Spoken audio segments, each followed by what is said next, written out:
వికారాబాద్ జిల్లా పరిగి పట్టణంలో 27 కోట్ల రూపాయలతో నిర్మిస్తున్న 100 పడకల ప్రాంతీయ ఆసుపత్రి పనులకు పరిగి ఎమ్మెల్యే రామ్మోహన్ రెడ్డి పరిశీలించారు. పేద ప్రజలకు అత్యాధునిక వైద్య సదుపాయాలు అందించాలనే లక్ష్యంతో ఈ ఆసుపత్రిని నిర్మిస్తున్నట్లుగా ఆయన తెలిపారు.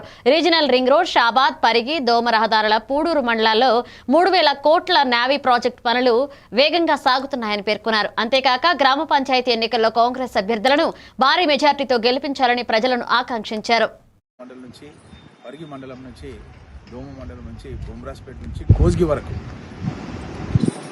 ఒక 40 నిమిషాలనే హైదరాబాద్ మన పరిగి నుంచి పోయే విధంగా ఈ యొక్క ఓఆర్ఆర్ రోడ్ కూడా 10 లైన్ల రోడ్ మన కాన్స్టిట్యున్సీకి రాబోతుందన్న విషయాన్ని తెలియజేస్తూ ఆల్రెడీ మనం ఏబీ ప్రాజెక్ట్ కూడా 3000 కోట్లతో మా సురేందర్ పార్టీ అధ్యక్షుడు కోడూరు మండల్ వాళ్ళ గ్రామంలో కూడా తన ఎన్నికల్లో నిలబడ్డప్పుడు సర్పంచ్గా ఆ మండలంలోనే 3000 కోట్ల రూపాయలకు సంబంధించినటువంటి పనులు శరవేగంగా జరుగుతున్నాయి.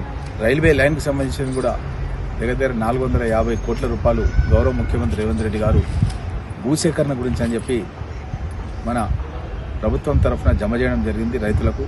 ఇది కూడా వికారాబాద్ నుంచి Naskal railway station, Parigi railway station, అదేవిధంగా కొడంగల్, నారాయణపేట్, మక్తల్ వరకు కొత్త రైల్వే లైన్ కూడా రాబోతుంది. ఈ విధంగా మన పరిగి నుంచి షాద్నగర్కు, పరిగి నుంచి వికారాబాద్ కూడా 4 లైన్ల రోడ్డుకు సంబంధించిన పనులు కూడా ప్రారంభమైనాయి. పెద్ద ఎత్తున అభివృద్ధి కార్యక్రమాలు సుమారు దగ్గర ఒక 60-70 వేల కోట్ల రూపాయలకు సంబంధించినటువంటి అభివృద్ధి కార్యక్రమాలు పరిగి నియోజకవర్గంలో జరుగుతున్నాయి.